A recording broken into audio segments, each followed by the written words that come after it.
Olá a todos, muito bem-vindos ao De Olho no Câmbio, já em segunda temporada. Estamos de volta, uma produção da Remessa Online, a principal plataforma digital brasileira de transferências internacionais. É sempre bom pontuar aqui que o De Olho no Câmbio é um oferecimento da conta global da Remessa Online. Agora vamos apresentar para você aí um QR Code, é só apontar o seu celular para ele no cantinho da tela que você já vai ter a sua facilidade, né, de ter a sua vida, suas viagens internacionais aqui mais próximas, né? Baixe o app, abra sua conta global, nos acompanhe aqui também. Aproveite você que já está conosco, avisa os amigos, né, que aqui a gente discute economia, conjuntura, principalmente, e as coisas mais interessantes da economia brasileira. São temas mais gerais, não é só câmbio, não. A gente até começa com câmbio, mas a gente trata de outros assuntos também. Vamos chamar aqui nossos companheiros que já estão conosco desde o início da nossa primeira temporada, o Rui Gonçalves e o André Galhardo, os dois na tela aí. Tudo bem, Rui? Como é que você está? Olá, Sidney. Olá, André. Olá para você que nos acompanha. Bom demais falar com vocês, mais uma vez. André Galhardo, esse nome de olho no câmbio, tem a impressão que devem te perguntar também, e o câmbio, como é que é? Vai ser no final do ano quanto? Como é que tá? Compra agora, não compra, se eu quiser viajar e tal. Todo mundo tem essas indagações já de algum tempo, já faz, tá precificado isso, né, Galhardo? Oi, Sidney, Rui, a todos que nos assistem. É isso, né? Todo mundo pergunta, todo mundo quer saber, e a gente sabe da dificuldade que é projetar câmbio, né? Principalmente em países em desenvolvimento como o Brasil, né? Onde a política e o cenário externo incerto acaba impactando bastante a cotação do dólar em relação ao real. Nós vamos ter hoje um entrevistado, sabe, Rui Galhardo, e você que nos acompanha, que é bom e muito bom em comunicação, é denso também no seu conhecimento, foi primeiro bacharel em economia pela Universidade de Pernambuco, depois com várias formações também, ele foi e fez pós-doutorado em 2002, todos em economia agrícola e aplicada pela Universidade de Geórgia, atualmente é professor titular de economia também da Universidade Federal de Pernambuco, tem muitos livros, mais de 10 livros publicados, é muito requisitado, dá palestras, comenta sobre economia. Tem a impressão que vai ser uma conversa muito rica, então vamos chamar o Écio Costa, o entrevistado dessa edição. Tudo bem, Écio? Como é que você está? É um prazer, Sidney, estar falando com você, com o Rui e também com o André. A gente, inclusive, ano passado se encontrou em um evento lá da FIEG, lá em Goiás, né? Um evento justamente sobre comércio exterior. Então, temos aí algumas afinidades sobre o assunto e vai ser um prazer estar conversando com vocês.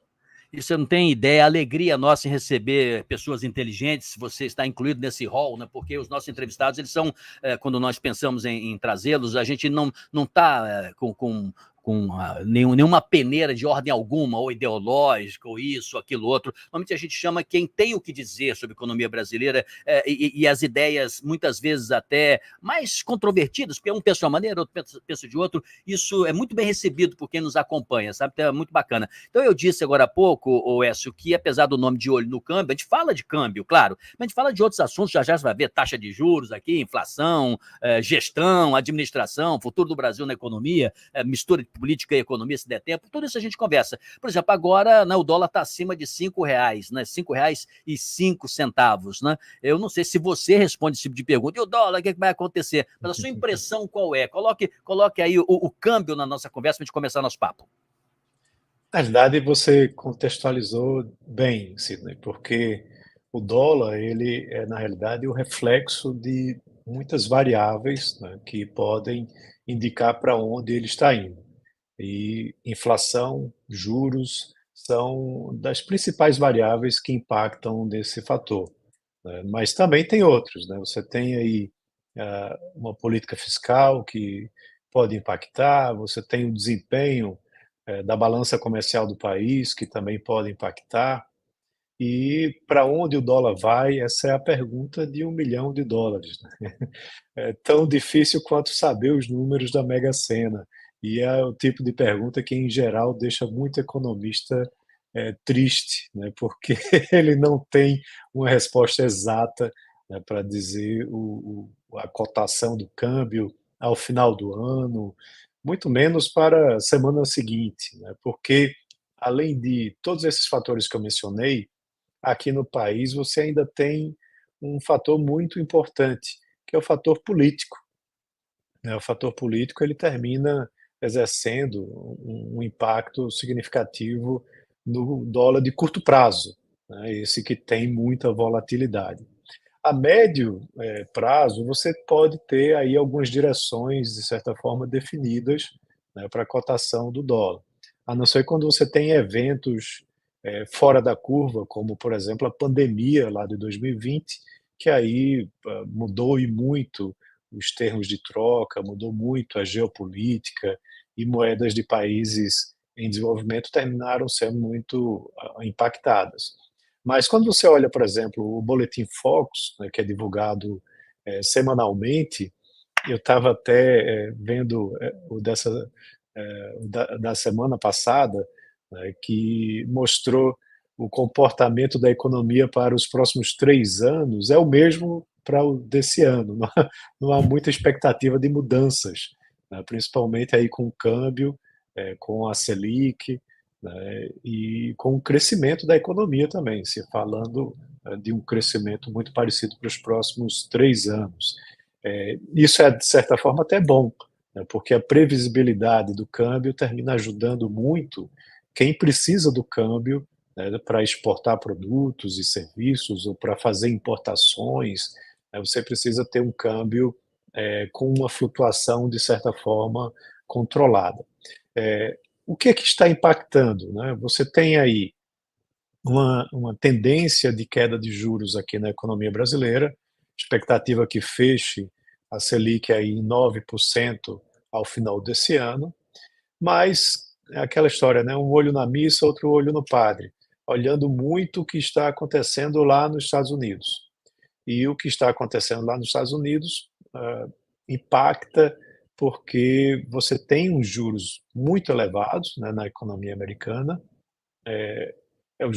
são os juros mais altos aí dos últimos 20 anos, o que termina trazendo uma rentabilidade muito atrativa para os títulos americanos e levando investidores, né, das economias em desenvolvimento para títulos que têm um rating muito elevado com uma remuneração boa, né? Então, isso impacta diretamente aqui no nosso câmbio.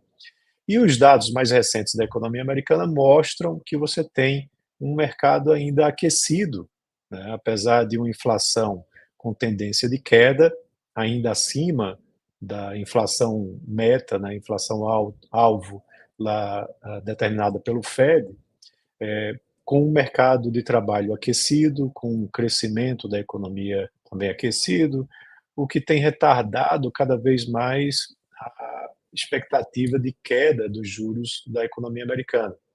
A expectativa ela agora está maior para a reunião de julho do que para a reunião de junho, né, do FONC, né, que é o equivalente ao Copom lá do Federal Reserve.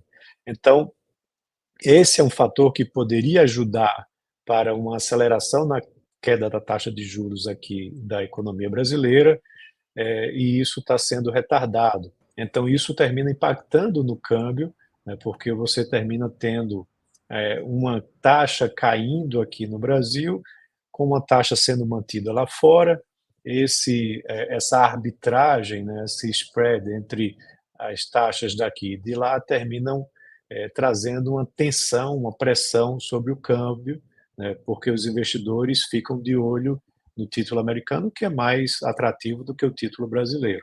Então, esse é um fator muito importante, né, que a gente precisa observar. E aí há essa pressão para que o dólar fique acima dos R$ 5. E recentemente você tem aí meses de janeiro e de fevereiro, aí falando um pouco da política fiscal, de déficits expressivos na economia brasileira.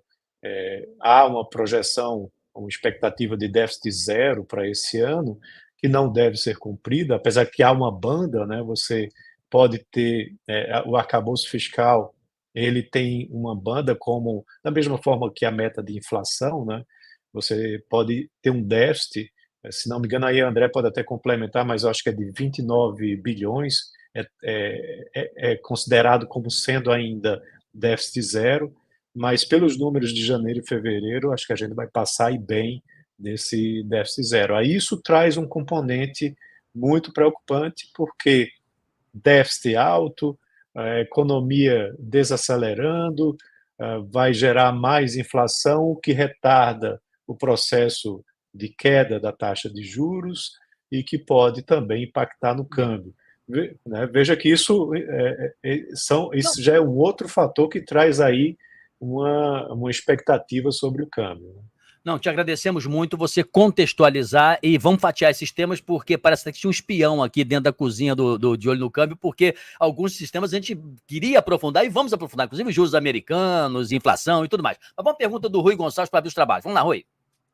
Senhor, bom, obrigado pela tua presença aqui. A gente teve, nos primeiros meses desse ano, uma saída de cerca de 22 bilhões de dólares, de reais, agora eu preciso dar uma conferida aqui nas minhas anotações, da Bolsa de Valores do Brasil, que estava investido em ações. Quando começa um movimento dessa magnitude, é porque os investidores já sentiram algo, né? É igual a revoada de passarinho quando pega fogo na floresta, né? Nem todo pássaro viu a fumaça, mas todo mundo saiu voando. Isso tem mais a ver com o cenário lá de fora, que envolve questão de juros e inflação, ou está relacionado com alguma perspectiva aqui interna? As duas coisas, Rui. Você tem aí um cenário da economia americana, como eu disse, de resiliência.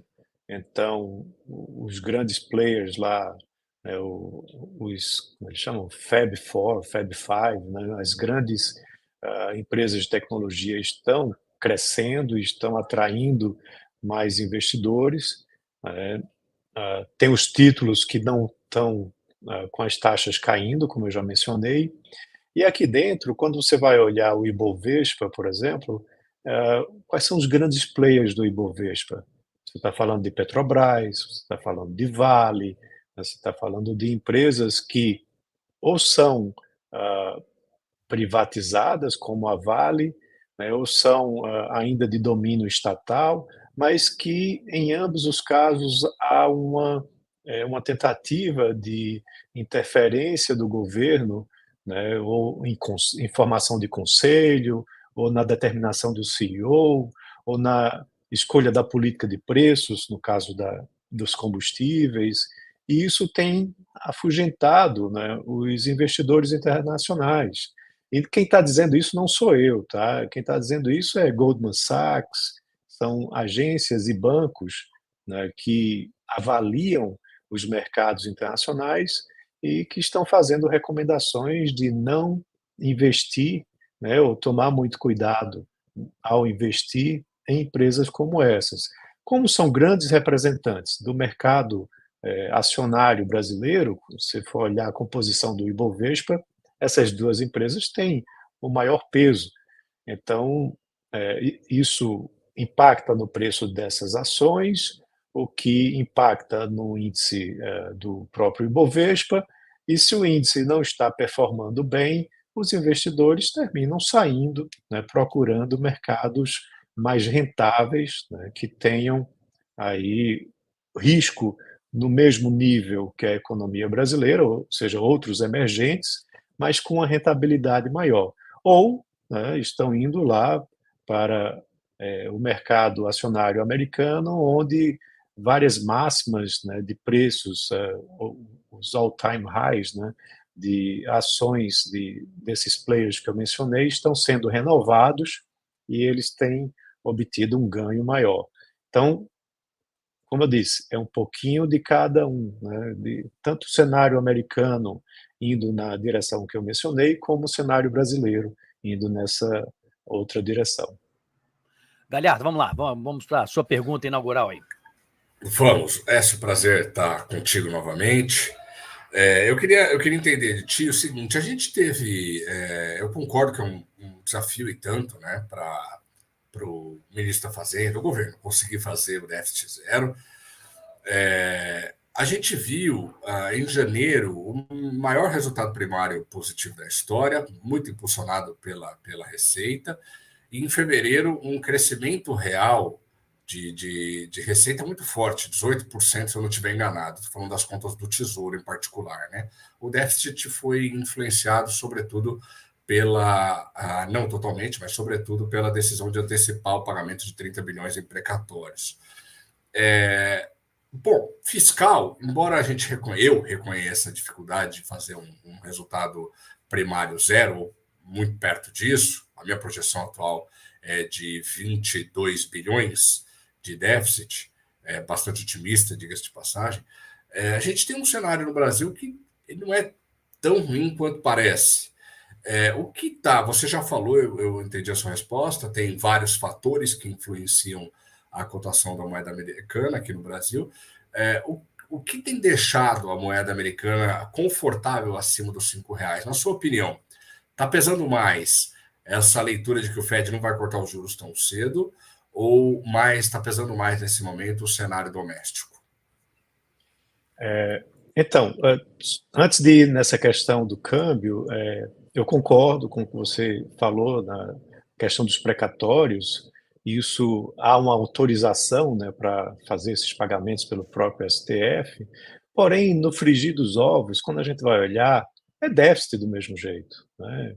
Isso impacta nas contas e impacta na relação dívida-PIB, né? Para o investidor externo, se você tem uma elevação da relação dívida-PIB, como ocorreu agora em fevereiro, isso é mais risco para a economia, tá? Então, é preocupante de todo jeito, e também a gente não vê uma movimentação do próprio governo em promover, por exemplo, reformas que venham a reduzir as despesas, né? Pelo contrário, há uma movimentação, não do Ministério da Fazenda, tá? Dos demais ministérios, há uma movimentação forte para gerar novas despesas, e o Ministério da Fazenda vem se empenhando muito na elevação da receita, né, com diversas mudanças no aspecto tributário, né, como a gente acompanhou muito em 2023 e agora também em 2024. Agora, com relação à pressão do câmbio, na minha fala inicial, eu não mencionei um fator também bastante importante que ajuda no câmbio brasileiro, que é o saldo da balança comercial. No ano passado, a gente teve um saldo recorde de. A minha torcida era para que chegasse nos 100 bilhões de dólares, ou passasse dos 100 bilhões de dólares, e a gente ficou um pouquinho abaixo dos 100 bilhões, né?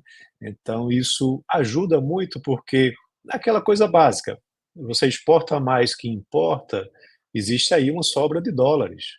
Para onde que vão esses dólares? Boa parte desses dólares entram de volta na economia. Uma parte fica lá fora, tudo bem, mas outra parte entra aqui no país porque eles são reutilizados no sistema produtivo, né? O setor agroexportador, o setor exportador de combustíveis, de minérios, eles compram, em geral, insumos em reais e vendem o produto em dólares. Então, eles precisam fazer essa conversão, o que ajuda, né, a você manter um câmbio num patamar, né, mais controlado ou mais valorizado para o real, tá? Então, esse é um fator que ajuda muito. Os dados de março me preocuparam um pouco, porque eles mostraram uma queda. Quando você vai olhar, em grande parte é porque há uma acomodação dos preços internacionais, né? Houve uma queda nos preços dessas commodities que eu mencionei, então isso impactou, houve uma queda no saldo da balança comercial no mês de março. Vamos ver como que isso se repete ao longo dos próximos meses. O próprio MDIC já revisou a sua previsão de superávit da balança comercial para esse ano, ainda está bastante positivo, mas não deve ser superior ao do ano passado, tá? E aí, na questão, eu enrolei bastante aqui, né? Mas vamos responder aí a sua questão. Eu diria que o que mais impacta hoje é mais a questão do juro americano, tá? Você tem um patamar de juros muito alto, com um título que tem uma credibilidade, um triple A, né? Ou seja, os Estados Unidos emitem moeda, né? Emitem dólar, eles pagam esse título com uma moeda que é aceita no mundo inteiro, apesar de um déficit gigantesco que vem sendo construído por lá. Parece não trazer assim tanta, traz preocupação, né? Mas não parece ser algo que vá explodir no curtíssimo prazo. Então esse eu acho que é o fator que mais impacta hoje, né, para que você tenha um câmbio num patamar mais elevado, porque os investidores estão apostando naquela opção que tem menos risco, com um retorno bastante positivo. E aí, em segundo lugar, claro, a nossa questão doméstica, né, fiscal, a questão também que eu mencionei aí da Bolsa de Valores, a questão de um desempenho da economia que preocupa, na minha opinião. Você teve um primeiro semestre de 2023 muito positivo, o segundo semestre foi de crescimento zero, né? Você teve 2 trimestres seguidos de crescimento zero. Os dados para o início desse ano estão controversos, né? Alguns positivos, outros negativos. Então, eu acho que esse é um cenário que também preocupa, mas hoje o que é determinante é realmente para onde a economia americana vai. Só para finalizar, se você for olhar, por exemplo, a zona do euro, essa semana vai ter decisão de juros. Vocês acham que eles vão derrubar a taxa de juros, vão diminuir? Não vão, porque eles estão justamente aguardando o que acontece na economia americana. Enquanto a economia americana não reduzir sua taxa de juros, o mundo inteiro vai seguir num patamar mais lento. Economias emergentes de redução, porque estão com patamares muito altos, mas a zona do euro, por exemplo, vai se manter, né, mesmo com uma economia estagnada, como eles estão, com um patamar de taxa de juros mais altos, porque eles não conseguem reduzir fácil o que acontece nos Estados Unidos. O Écio, moto contínuo, quando você disse taxa de juros americana, meus 2 vira-latinhas aqui latiram assim fortemente, queria até vazar se eu tivesse com o microfone aberto. Então, eles devem estar pendurados no cartão de crédito. A minha pergunta é a seguinte, com esse cenário que está aí, você não tem bola de cristal, é bem verdade, nós vamos talvez fechar a nossa taxa de juros lá no final do ano mais para 9 ou mais para 10? Eu acredito que mais para 9, tá? A última reunião do Copom, né, eles retiraram o forward guidance, né, disseram que só vai ter uma nova queda de 50 bips na próxima reunião. Antes eles diziam que era nas próximas, né? Essa mudança de plural para singular preocupou muito, mas essa semana teremos divulgação do IPCA. Tudo vai depender também da nossa inflação. Se ela continuar se acomodando, como aparenta estar nesse caminho, você pode ter uma manutenção de taxa de juros em 9%. Há outros fatores, né? A redução da taxa de juros da economia americana, ela começando efetivamente em julho, você tem aí um segundo semestre todo para arriscar um pouco mais aqui na economia brasileira. Você tem também uma mudança com uma nova presidência assumindo no Banco Central, mas isso talvez não impacte esse ano, só venha trazer impacto no ano seguinte. Eu não, eu não sei se você vai ter realmente taxas de juros acima desses 9%. A economia ela vem desacelerando, então isso pode ajudar para que você tenha esse patamar de redução de taxa de juros. A não ser que você venha, não, olha, a economia ela reaqueceu, a inflação ela reaqueceu, e isso pode aí sim reverter um pouco esse quadro. Vale lembrar que no acumulado de 12 meses ela está, de certa forma, controlada, porém, no início desse ano, ela deu uma aceleradazinha, né? O IPCA deu uma puxada com resultados acima da expectativa de mercado. É uma emoção a cada semana, né, que a gente tem que acompanhar aqui para ver para onde esses nossos juros vão. Ô, Rui, eu não quero complicar a sua vida, porque eleição americana, eleição brasileira, tá bom que é uma eleição no meio do caminho, mas sempre a economia, né, ela acaba, de alguma forma, ela dita, né, um ritmo, né, numa campanha eleitoral, porque se estiver tudo muito, muito complicado e muito ruim, né, a oposição, evidentemente, aquele governo de plantão, ela tem as suas bandeiras para poder bater. Se é tudo muito bom, é o oposto. Então, quer dizer, é um mar bravio para navegar. Rui, qual vai ser a sua pergunta? Esse mar tá bravio e tá difícil de entender para que lado ele tá batendo. porque parece que ele está arrumando a gente para um lado e as pessoas estão dizendo que a gente está arrumando para o outro. E aí a pergunta que eu quero fazer para o Écio é justamente sobre isso. Écio, a gente tem alguns analistas, gente apontando que tem uma preocupação com o mundo entrando em recessão. Como é que o mundo está entrando em recessão se a maior economia do mundo ainda, que é os Estados Unidos, está gerando mais postos de trabalho do que as expectativas sobre essa geração? A gente está falando da geração de 300 mil postos de trabalho lá no mês de março, quando a estimativa era de 200 mil. É lógico que dá para a gente entender que se tem muita gente trabalhando e a taxa de desemprego lá está abaixo de 4%, quer dizer, se tem muita gente trabalhando, tem mais consumo, se tem mais consumo, tem mais pressão inflacionária, se tem mais pressão inflacionária, você dificulta você baixar juros. Mas por que isso é uma má notícia para alguns que apontam um risco de recessão? E aí, dólar mais forte aqui no Brasil, dólar mais caro aqui no Brasil. Rui, é muito interessante o seu ponto, tá?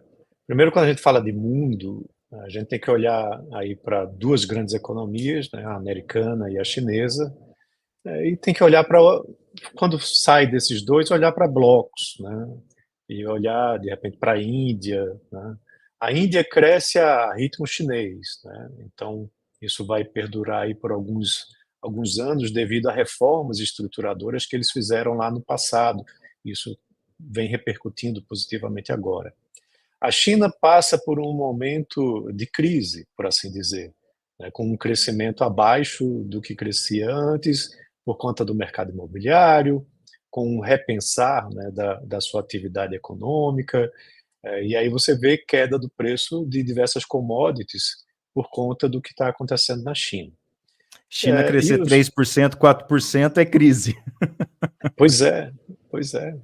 Né? Para quem crescia 10, 9, né? Que é hoje o ritmo de crescimento da Índia, né? 9, 8. E aí vamos para os Estados Unidos, né? Que aí é um caso emblemático. Tem um ponto muito importante que, quando eu vou dar minhas palestras, eu termino chamando muita atenção. Existe um levantamento do Bank of America que mostra que há um excesso de poupança dos americanos. Né? Esse excesso de poupança foi criado lá no auge da pandemia, né, com o auxílio emergencial que eles fizeram lá, né, equivalente ao nosso aqui. Isso gerou uma poupança das famílias muito elevada. E essa poupança está sendo agora consumida ao longo desse período, né, que foi retirado aí o auxílio. A previsão do Bank of America é que essa poupança ela se exaure, esse excesso de poupança se exaure no final desse ano. Tá? Então, é o que hoje se fala que está movimentando muito a economia americana. Quando você olha as tendências de consumo de produtos e de serviços ao longo do tempo, né, você vem com uma tendência, aí vem a pandemia, aí despenca, aí sobe de volta, e dos produtos está bem acima da tendência natural. E o setor de serviços recuperou o mesmo nível de tendência anterior. Então, em algum momento, esse excesso, essa gordura vai acabar, e aí o efeito da taxa de juros mais alta vai bater ainda mais forte. Né? Hoje, alguns setores já têm sérias dificuldades. Né? O setor imobiliário americano, ele passa por dificuldades porque o custo dos financiamentos está muito alto, as pessoas, as famílias estão recusando migrar de um financiamento para outro porque eles não conseguem a mesma taxa, então eles não trocam de casa. Né? O americano ele só compra um imóvel financiado a longo prazo, com taxas que geralmente são muito baixas, né? Porque a taxa de juros americana é muito baixa, o spread termina não sendo elevado, e aí esse mercado ele está muito desaquecido.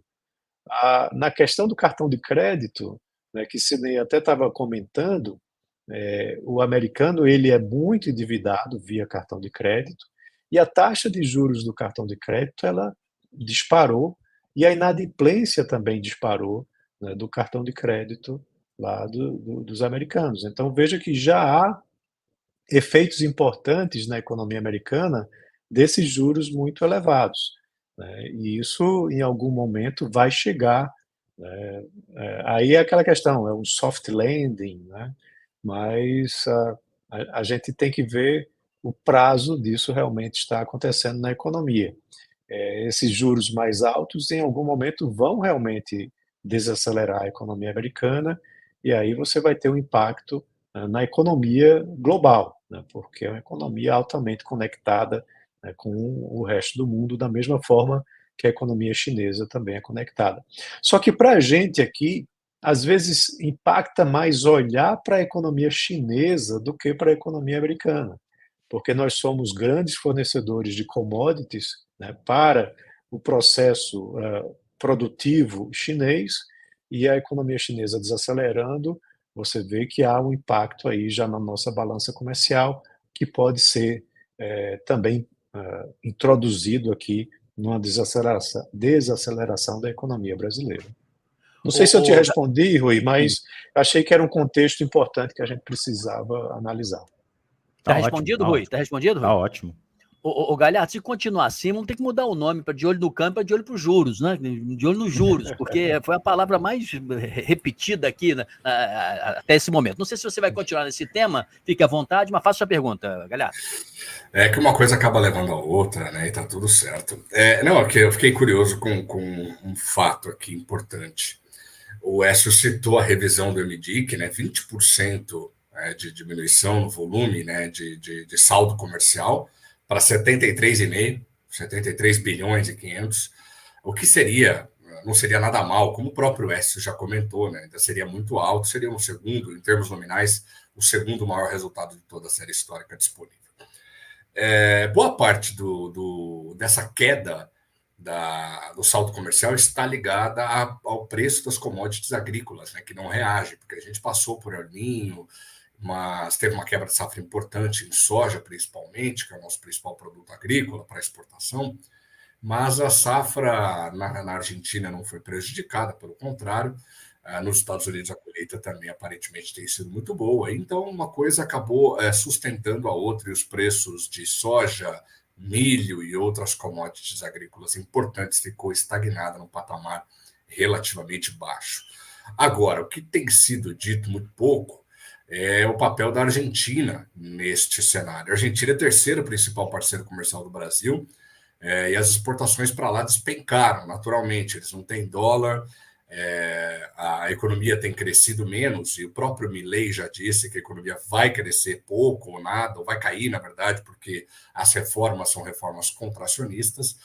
E eu queria entender, como é que você enxerga os primeiros números da economia argentina vieram à tona, a inflação está caindo, eu estou vendo um pessoal extremamente otimista, eu queria saber a sua opinião a respeito, é muito cedo, eu concordo, para dizer algo sobre a Argentina, mas como é que você enxerga esses primeiros números e o que você acha que pode acontecer a partir das reformas que estão sendo aprovadas por lá? Então, eu até escrevi essa semana um artigo, eu escrevo semanalmente, né, para o Diário de Pernambuco, aqui, todas as segundas-feiras, e eu escrevi justamente sobre o déficit fiscal, né, aqui do Brasil, né, do mês de fevereiro, e como que isso impacta na vida do cidadão comum, né? Que é uma pergunta que muita gente diz, e o brasileiro médio, né? Onde é que isso vai impactar na vida dele? Aí eu saio discorrendo, olha, um déficit mais alto significa que você vai ter um maior endividamento, e isso pode também trazer mais inflação, os juros ficam mais altos porque você vai ter cada vez mais que pedir ao mercado que acredite e compre os títulos brasileiros, e isso termina freando o investimento, freando o consumo, gerando desemprego, e é um efeito bola de neve, né? Um efeito onde aí, por que eu estou mencionando isso? Porque eu uso como exemplo a Argentina, né? A Argentina veio com déficits recorrentes, né, e que terminou fazendo com que elevasse a taxa de juros para um patamar muito alto, para que os títulos argentinos pudessem ser comercializados, e ainda assim, muita gente sem querer muitos investidores sem querer adquirir esse título, porque o risco de default era muito elevado, né? Então, o teto de gastos aqui no Brasil, lá atrás, ajudou para que esse problema de déficit fosse equacionado. O arcabouço fiscal, que foi aprovado no ano passado, também vai na mesma direção. Não é a mesma metodologia, mas o objetivo, no final das contas, era lá para 2026 ou 2027, aliás, minto, 2025, já ter superávit, né, quando foi apresentado. Então, esse é um objetivo importante de você dar credibilidade à economia. O Milei, ele está tentando fazer isso de uma forma bastante abrupta, né? Ele demitiu não sei quantos mil funcionários públicos e aí fez mais uma nova leva de demissão de funcionários públicos. Ele está querendo realmente reduzir muito os gastos da economia para voltar a ter superávit, para voltar a ter credibilidade, poder praticar taxas de juros mais baixas e vender os seus títulos para a rolagem da sua dívida, como qualquer país faz, com patamares mais aceitáveis e que possa também ajudar a financiar o investimento, o consumo e assim por diante. Só que isso não acontece da noite para o dia, né? Isso leva um tempo para que você corrija, né, o fiscal da economia e consiga, a partir daí, botar a economia nos trilhos. Tá? Aqui no Brasil, com um problema bem menor que o da Argentina, a gente está tendo dificuldades, né? Imagina lá na Argentina. E aí, no curtíssimo prazo, você tem alguns indicadores econômicos que terminam mostrando dados muito desagradáveis. Seja a inflação, que dá uma estourada porque o câmbio estourou, ou seja, o desemprego que aumentou porque você promoveu aí uma demissão de funcionários públicos em massa, mas são muitas vezes ajustes que são importantes, porque senão, para onde que a Argentina ia antes do que estava acontecendo? Desculpa te interromper, só para não passar, você falou prazo, né? Isso demora um pouco, tal. Qual será um momento que você diria que já dá para ter um retrato melhor da situação? Porque é um processo em andamento e você estava começando agora a listar as dificuldades e os problemas do país, não só da máquina pública. A máquina pública, você pode, de repente, você olha, os números melhoraram, sim, mas o país pode estar em frangalhos. Não é bem assim, né? Não é um governo administrado bem. Eu me lembro que o governo Fernando Henrique, até o presidente se elogiava muito em seu governo e tal, e de fato ele tinha números para apresentar, mas, no entanto, o país não respondia com a mesma imagem de sorriso. No caso da Argentina, quanto tempo você acha que vai dar para a gente ter uma noção mais clara? Veja, depende também muito da rapidez com que ele consegue promover essas mudanças, né? Porque você tem todo um Supremo, um Legislativo, uma pressão popular que podem retardar ou até mesmo diminuir a intensidade dessas mudanças que são previstas. O quanto mais rápido ele conseguir fazer a utilização dessa medicação, né, para tratar do enfermo, mais rápido você vai ter uma melhora. Tá? Agora, claro, também não pode usar um remédio forte demais que mate o paciente, né? Mas essa questão do timing vai depender muito do apoio popular. Pelo que eu andei acompanhando recentemente, ele tem uma popularidade bastante elevada, né? E, inclusive, nas próximas eleições do Congresso argentino, há uma expectativa de que ele consiga um bom número de assentos, né, de políticos que apoiam ele. Então, o argentino ele está, na sua grande maioria, apoiando essas mudanças. Isso já é um ser tempo, algo positivo. Isso já é um tempo político, né? Porque se a população responder positivamente, não deixa de ser um aval de que até aquele momento se deve continuar aquela política, né? Exatamente. A popularidade, veja, o que é que eu sempre falo aqui no nosso país? Você tem 4 anos, né, de gestão de um governante do executivo. O primeiro ano é o primeiro ano para fazer as mudanças, as reformas que doem, né, que são impopulares, porque é quando você tem a popularidade no seu nível mais alto. A partir daí, a popularidade ela começa a cair e aí nos anos subsequentes você não consegue fazer reformas tão importantes, tão estruturadoras quanto no primeiro ano. Então, para o Milei ou para qualquer outro governante, o primeiro ano é o ano decisivo para que ele consiga fazer a grande mudança que ele se propõe para a economia argentina. E aí os resultados vão acontecer, né, em seguida, né? Rui, a sua pergunta, Rui. Eu queria trazer um pouquinho mais para a questão do Brasil, então, né? A gente está pensando aí na possibilidade de ter no final do ano, né, pensando não, tem como meta chegar no final do ano o déficit zero. Todo mundo sabe que é muito difícil conseguir isso, mas que o governo tem que dar o sinal de que está perseguindo. Então, está lá na meta.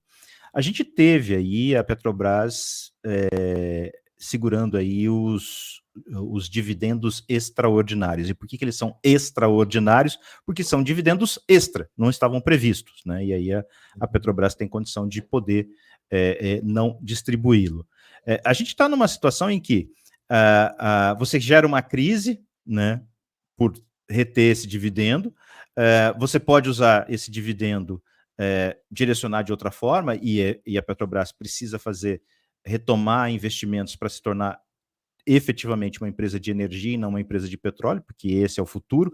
É uma conversa que a gente já teve há 10 anos e que a gente precisa voltar a tratar desse assunto.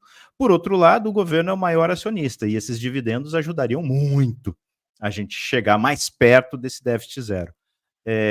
Na tua opinião, o que é melhor fazer com esse dinheiro? Distribuir, manter o que vinha sendo feito, né, e que fez com que a Petrobras tivesse uma recuperação extraordinária, né, em relação àquela Petrobras que estava praticamente falida lá no governo Dilma II, né, quando os preços dos combustíveis foram represados. Ao distribuir, você está ajudando, né, a conter o déficit, ajudando a economia brasileira, e aí você consegue ter, né, melhor uso, um melhor direcionamento desses recursos. O que se está propondo é que se retenha os dividendos para fazer investimentos, né, dentro da própria Petrobras. Mas a Petrobras consegue captar recursos. Ela vai no mercado internacional e consegue fazer dívida para fazer seus investimentos. Tá? Eu acho que é preciso deixar a Petrobras ser gerida, né, de forma profissional, né, é uma empresa estatal, mas ela tem a sua finalidade, né, dentro lá dos seus objetivos e precisa continuar nesse formato. E assim o governo vai poder cada vez mais auferir mais dividendos, né, como o maior acionista que é, para poder utilizá-los com saúde, educação, segurança, e assim por diante. Claro, e principalmente ajudando a reduzir o déficit fiscal, que ajuda a conter a nossa inflação. Muito bem. Galhardo, você e o Écio são os dois aqui que entendem de matemática, de estatística, de tudo mais. Se deixar por conta do Rui e por minha conta aqui, não vai fechar essa equação como você e o Écio têm capacidade. Você tem 4 minutos, você e ele, para fechar o programa. Você para perguntar, ele para responder. Sua pergunta, Galhardo. Olha, Rui, os economistas estão meio sem moral, né, com estatísticas e matemática, né? Nós estimamos um crescimento de 0,7 em 2023, cresceu 2,9. Daí o nosso desempenho, né, altamente questionável. E essa é a pergunta que eu queria fazer para o Écio. Tem alguma coisa errada nessa equação que o Sidney falou? O mercado está extremamente otimista com a inflação, né? O IPCA ali tem banco grande projetando 3,4% de IPCA no Brasil em 2024, ao mesmo tempo em que estão reavaliando as suas projeções de produto interno bruto, 2,2, 2,5, 2,6, tem gente mais otimista do que isso. Será que o mercado está tentando não cair na mesma armadilha do ano passado e projetar um PIB mais alto para não ter esse problema? Porque alguma coisa está errada nessa conta. Você trouxe o endividamento, e aí a gente tem a inflação caindo, a gente tem um produto interno bruto que está sendo revisado para cima. O que está errado nessa conta? Eu tenho um pouquinho de tempo, mas eu vou retroceder um pouquinho na minha resposta. 2023 tal, mas 2022, né? Havia uma expectativa de crescimento de 0,5% em 2022. E eu era um dos únicos que dizia, olha, a gente precisa repensar um pouco isso, porque o setor de serviços, em 2022, ainda convivia com a pandemia. Aqui em Pernambuco, por exemplo, somente em março que foi abandonado o uso obrigatório de máscaras. E a partir daí, de fevereiro, março de 2022, o setor de serviços começou a recuperar todo aquele crescimento que estava estrangulado, né, com a pandemia. E o setor de serviços ele é de fundamental importância para a economia brasileira. Muita gente defende o agro isso, o agro aquilo, a indústria isso, a indústria aquilo. Mas, olha, o setor de serviços representa 70% do PIB, né? E é o setor que hoje ele é menos onerado. A indústria tem uma oneração gigantesca, o agronegócio ele representa 6% do PIB, tá? Eu estou falando da produção agropecuária. Quando você olha a agroindústria, aí vai para 20 e poucos por cento, mas aí está dentro indústria, está dentro serviços. E o setor de serviços, ou ele está na informalidade, ou ele está no lucro presumido, ou ele está no simples, ou seja, com uma oneração mais baixa. Então, é um setor que tem, de certa forma, liberdade para crescer. Então, ele tem surpreendido muito a economia brasileira em 2022 e também em 2023. Né? Quando a gente olha, eu disse, olha, o primeiro semestre foi de um crescimento exemplar, o segundo semestre ele foi de crescimento zero. Se você olha o desempenho do setor de serviços, ele foi quem mais puxou a economia no primeiro semestre. Mas o agro cresceu 19% no primeiro trimestre, mas representa 6%. Né? E o setor de serviços cresceu 0,6%, depois cresceu 0,6% novamente, depois cresceu tanto. Esse é o que vem puxando. Enquanto nós tivermos uma economia, como eu disse, de certa forma, mais livre para o setor de serviços atuar, ele vai continuar puxando e pode trazer surpresas positivas. Isso pelo lado da oferta, né? Claro, tem aí discussões sobre regulação de Uber, de entregadores de aplicativos. Quanto mais você quiser regular esse setor, mais prejudicial vai ser para ele. E aí, pelo lado, só para finalizar, pelo lado da demanda, aí você tem uma retomada do consumo, né, com mais crédito, com taxas de juros mais baixas, com ganho do poder de compra da população, que podem ajudar a surpreender também esse ano, mas vai depender da redução da taxa de juros, né, vai depender aí do governo estar lançando novos produtos de crédito ou setoriais, como o governo estava dizendo que ia soltar um novo programa de crédito imobiliário, e aí, via consumo, pode também surpreender. Muito bem, vamos agradecer ao Écio Costa, e está dentro do prazo aqui, nós estamos dentro da meta, viu? Todo mundo cumpriu bonitinho. Écio, muito obrigado por sua participação, e é muito interessante, né, Rui e Galhardo, as entrevistas que estamos fazendo aqui, porque as críticas, quando elas surgem, elas são muito salutares, muito boas para despertar atenção da área econômica, principalmente, do mercado em geral, que nos acompanha, não só o pessoal de câmbio que trabalha no setor, e da mesma forma, quando se fala de uma forma positiva, quando todo mundo está falando negativo, ou negativo, quando todo mundo falando positivo, esse ajuste é muito importante para você ter um debate econômico mais livre, né? E não ter uma coisa meio tutelada, como se fosse uma banda de música, porque não é verdade na política e muito menos na economia. Écio, muito obrigado por sua participação. Até a nossa próxima edição, que você vai ser convidado futuramente, viu? Obrigado. Eu que agradeço, foi um prazer estar conversando com vocês. Ótimas perguntas, terminam deixando a gente inspirado para dar respostas ainda melhores, e aí os 45 minutos de uma conversa passam rapidinho, né? Se vocês dessem mais tempo, eu ficava ainda mais 1 hora falando. E nós gostaríamos também se tivéssemos esse tempo. Muito obrigado, viu, Écio? Ô, Rui, esse é o maior elogio que tem para um jornalista, porque, na verdade, a gente sabe e aprende lá, já na faculdade, que não é o problema, é uma pergunta, é a resposta, né? Se você não entrevistado, é que a gente faz a pergunta, às vezes nós não temos nem a resposta, né? Mas o entrevistado tem que ter. Galhardo, forte abraço, até a próxima edição, Galhardo. Valeu. Tchau, Rui, tchau para você que nos acompanhou. Essa é uma produção da Remessa Online.